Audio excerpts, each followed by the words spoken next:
They thought I married him for money. A rich man, paralyzed from the waist down, hidden away in a hospital suite. Who'd love him, right? Especially someone like me with a career, looks, and ambition. His sister, the CEO, smirked when I signed the marriage certificate. "Another leech," she whispered. But she didn't know I'd read every contract, every buried asset, every family secret. I married a broken man, yes, but not for pity. I married him to destroy her. And now, as she stares at the foreclosure notice on her desk, she still doesn't realize I'm the one who wrote it. I met Lucian in the rehab ward.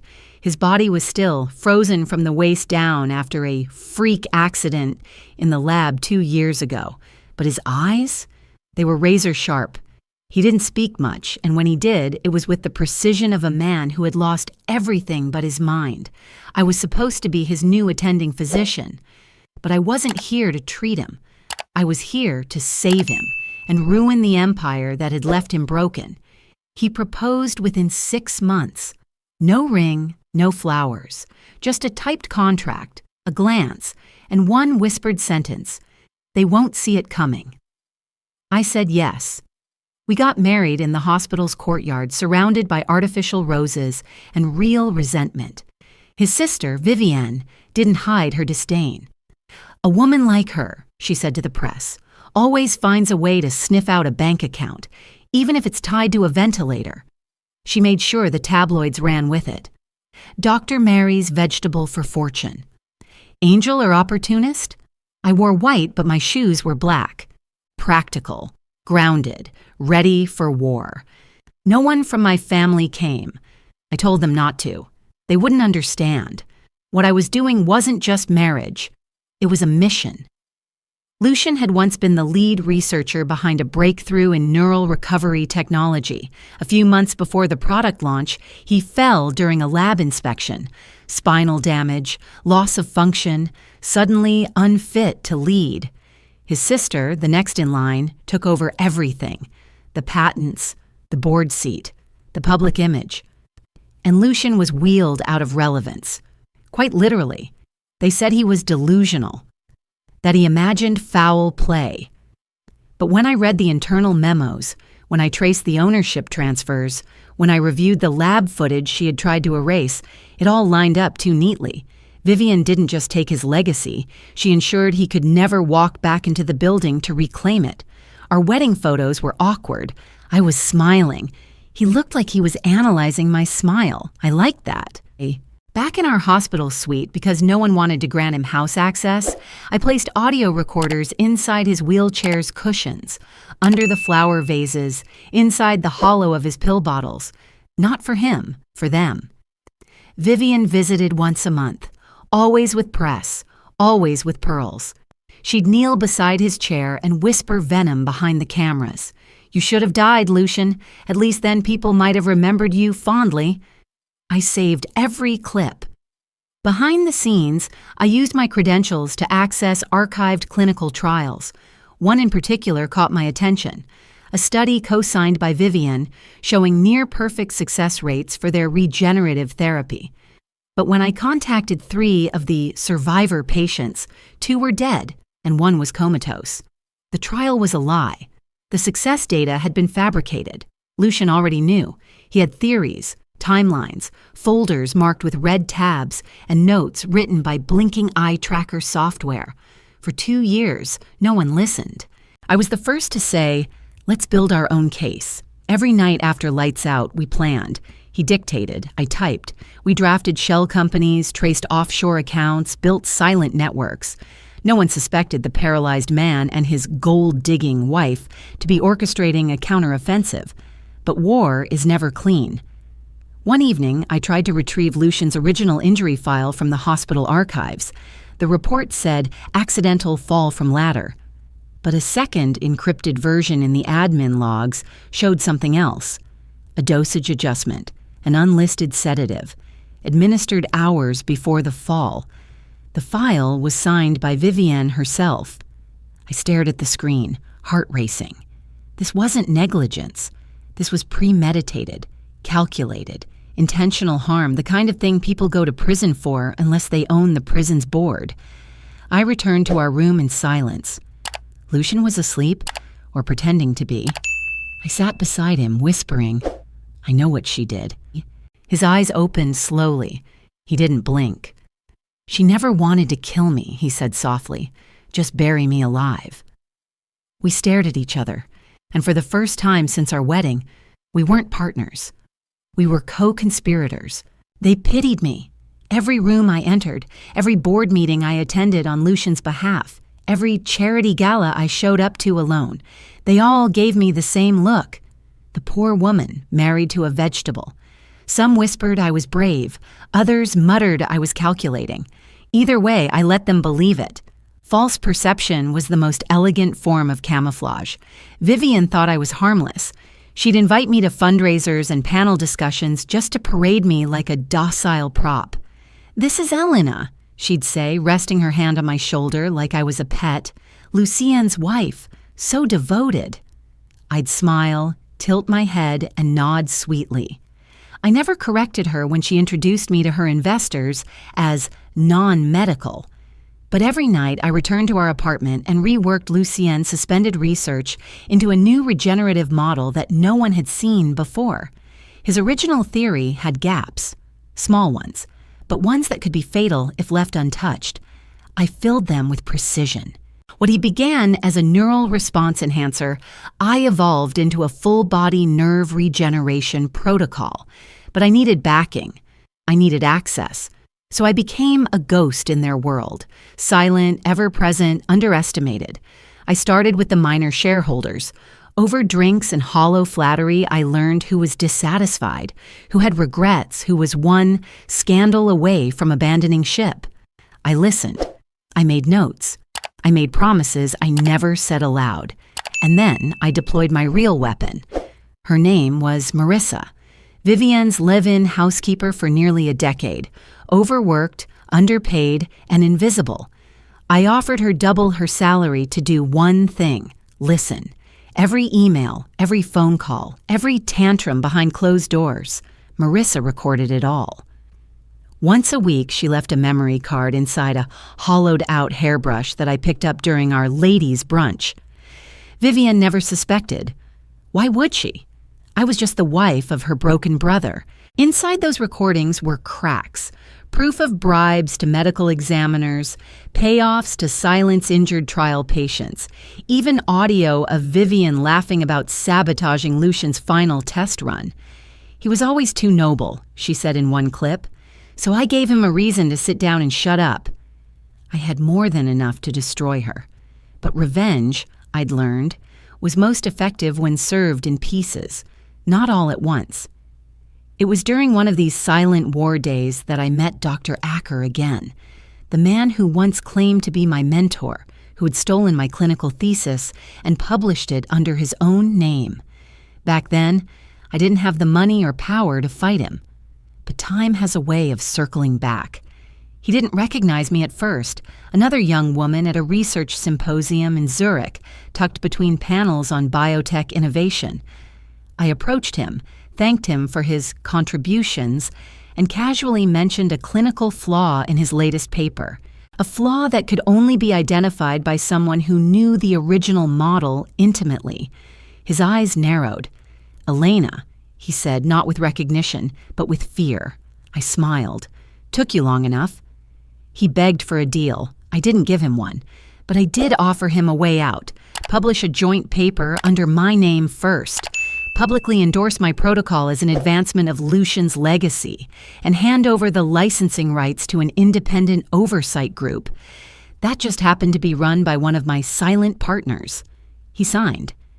With his signature and the revival of my name in medical circles, I gained credibility and a new ally. A French biomedical foundation invited me to co-lead a program on nerve repair. The funding was discreet, the output revolutionary.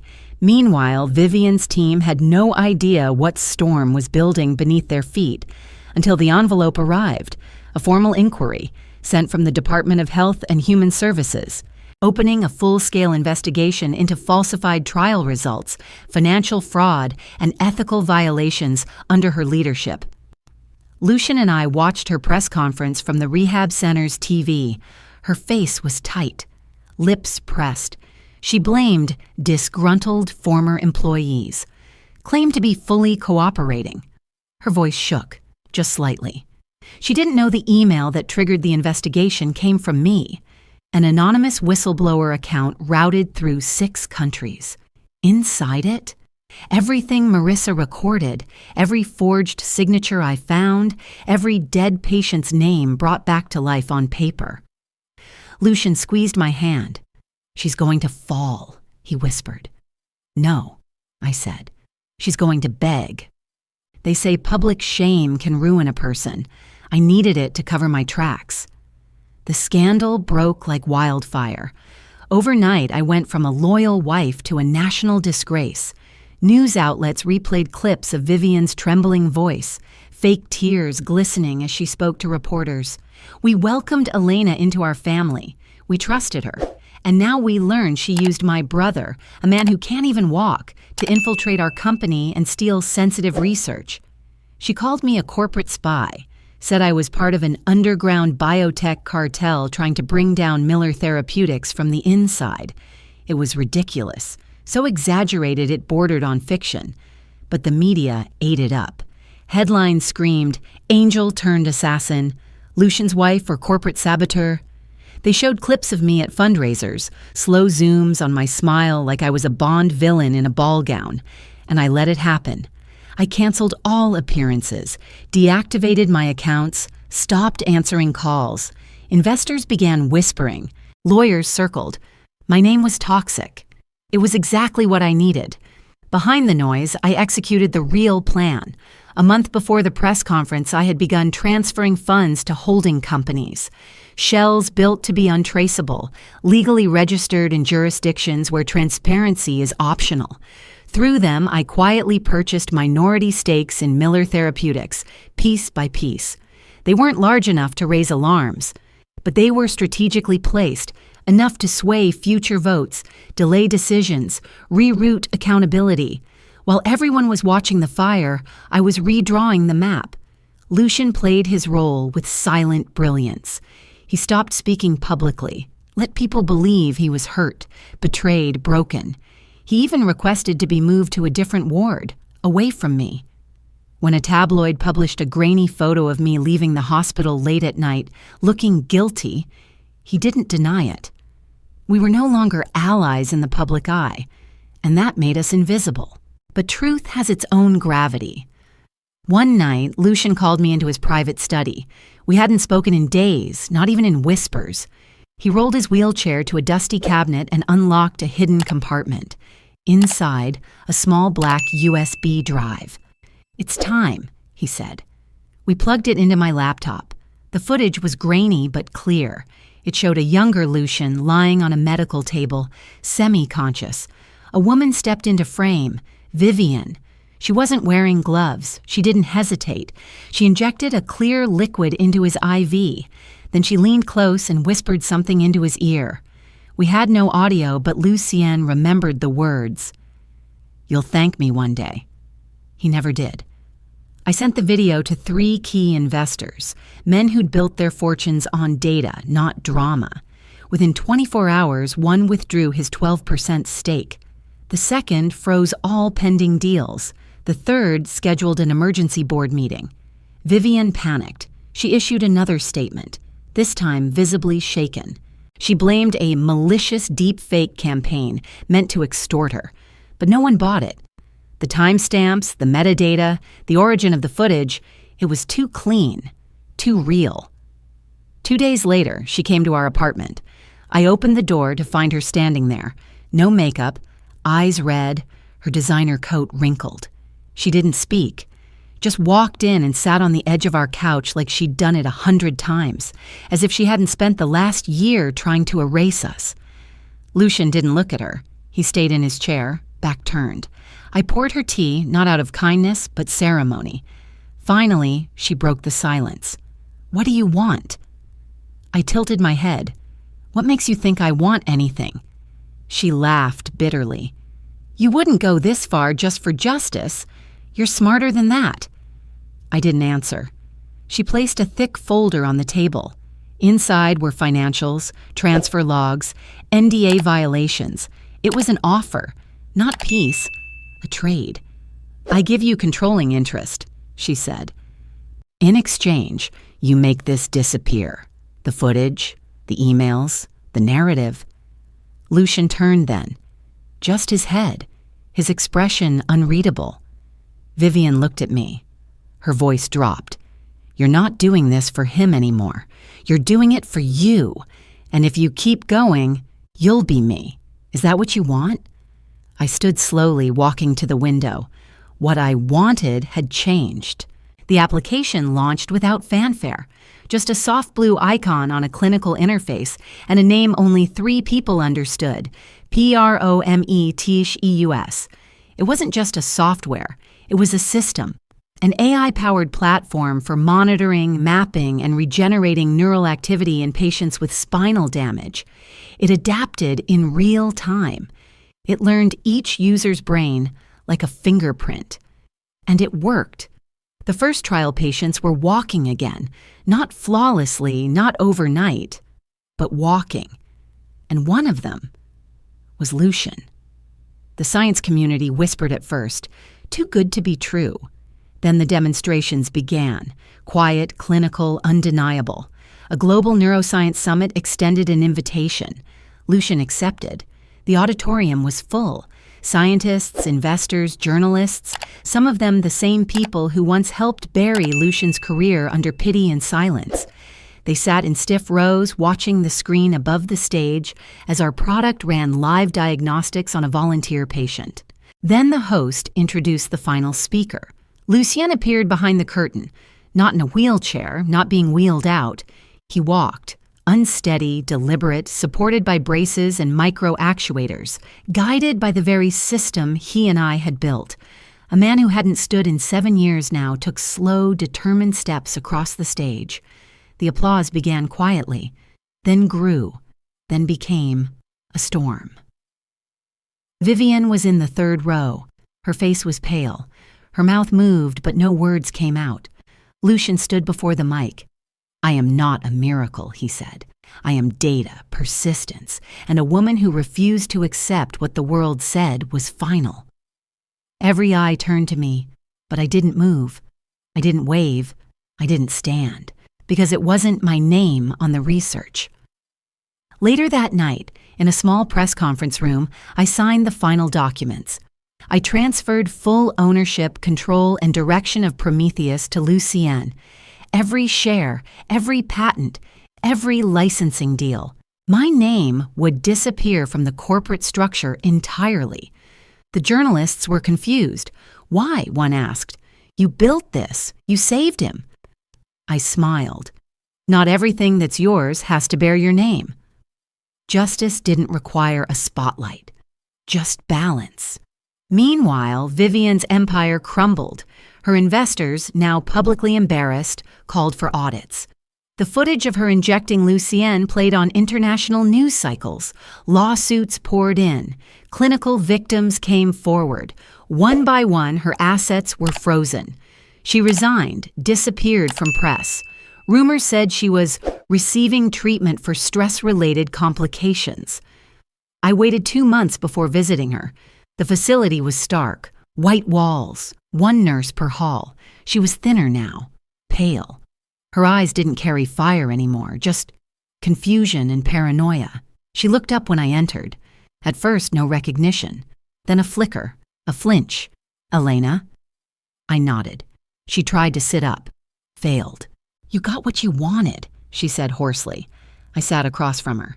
No notebooks, no tapes, just me. "No," I said. "I got what I needed." She blinked. "He's yours now." "He was never yours to control." Vivian laughed once, dry, ugly. "You ruined me." I leaned forward. "You did that to yourself. I just stopped cleaning up the mess." For a moment, she looked like the girl in Lucian's old family photos. Before the greed, before the titles. "You think you're better than me," she whispered.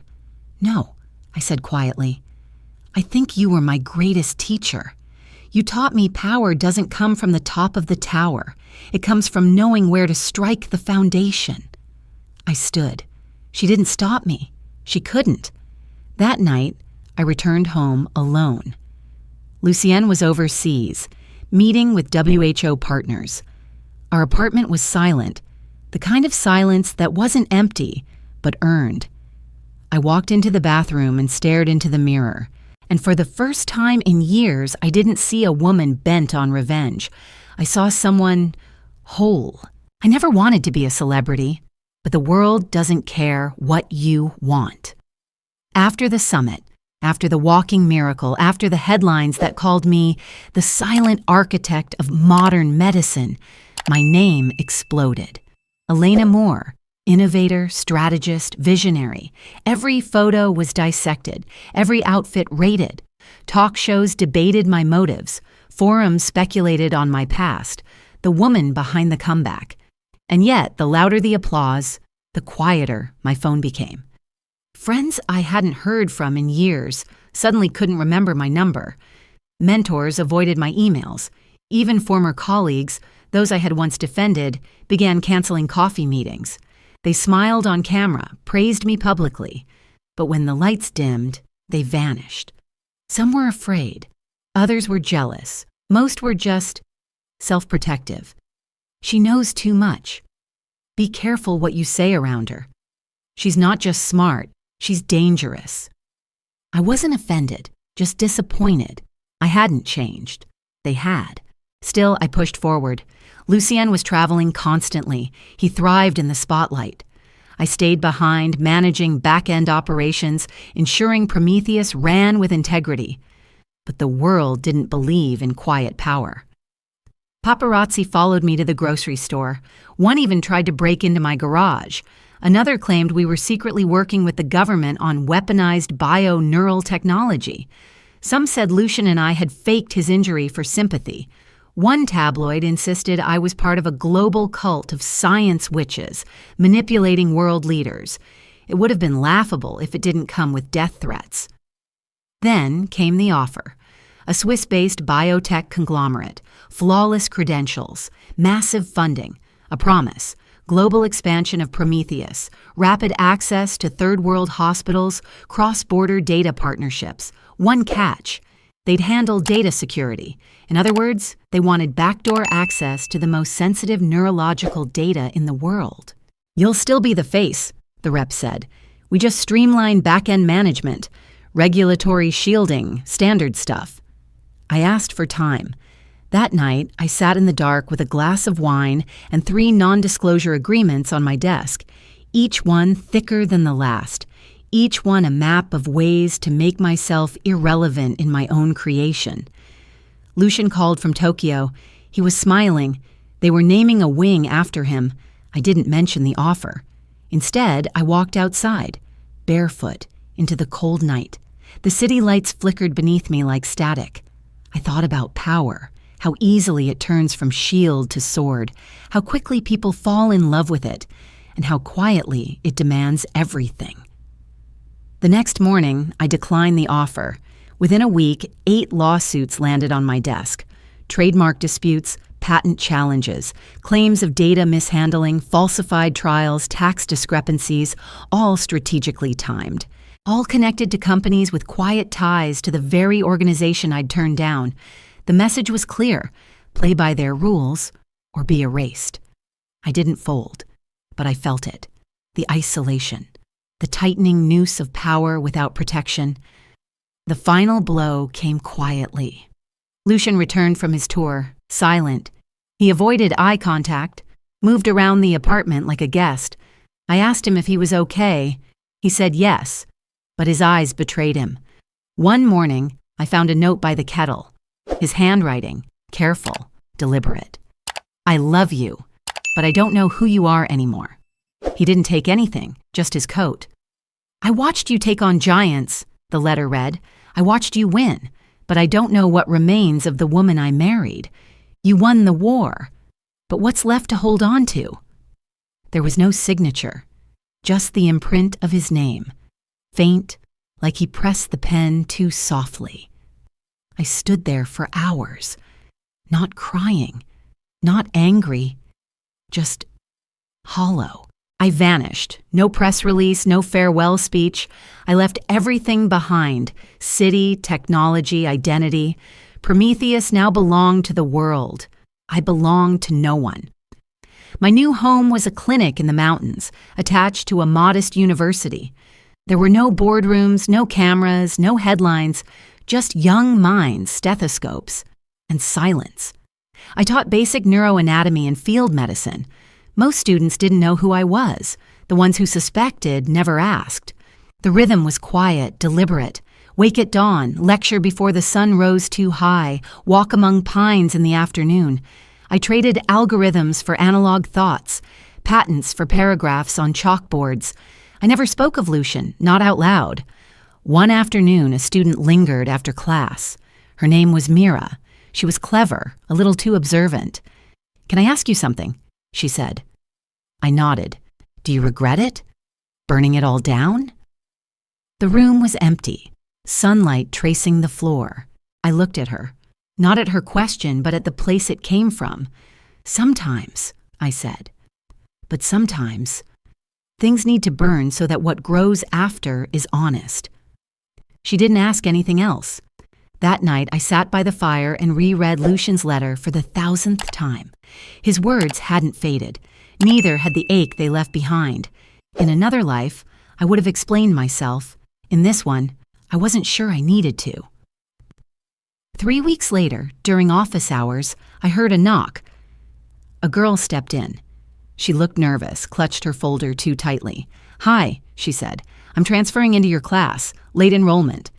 I nodded, motioned for her to sit. "Name?" She hesitated, then handed me the form. The last name hit me like a whisper in a locked room. Miller. She didn't flinch, didn't smile, just met my eyes steady. I signed the form. The next morning, I began writing again. The book wasn't planned. It simply began to exist, piece by piece, memory by memory. I wrote without names, without blame. Just one long story about power, silence, and how cutting deep doesn't always mean causing harm. I called it The Silent Scalpel. It wasn't published through any major house. I uploaded it anonymously. No promotion, no claims, just a seed in the digital wind. A month later, I received a package. No return address. Inside was a letter, Lucian's handwriting. "You saved me. Now save yourself." Below it, a thumb drive. I plugged it into my laptop. It contained only one file, a short documentary, clips of Prometheus in use across refugee camps, rural hospitals, disaster zones, children walking again, veterans regaining speech, the legacy he'd nurtured while I hid in shadows. At the end, a single sentence in white text on black screen. "Not everything that matters leaves a name behind." I closed the laptop. Outside, snow began to fall. That evening, I lit a single candle and stared at the mountains. Somewhere in the world, the girl named Miller was reading neuroanatomy notes. Somewhere else, Lucian was likely finishing another speech, shaking hands, rewriting his own story. And me? I opened my laptop one more time. A single notification blinked in the corner of the screen. One message, no subject line. Just a question. "Do you want to begin again?" I didn't reply. Not yet. But I didn't close the window either.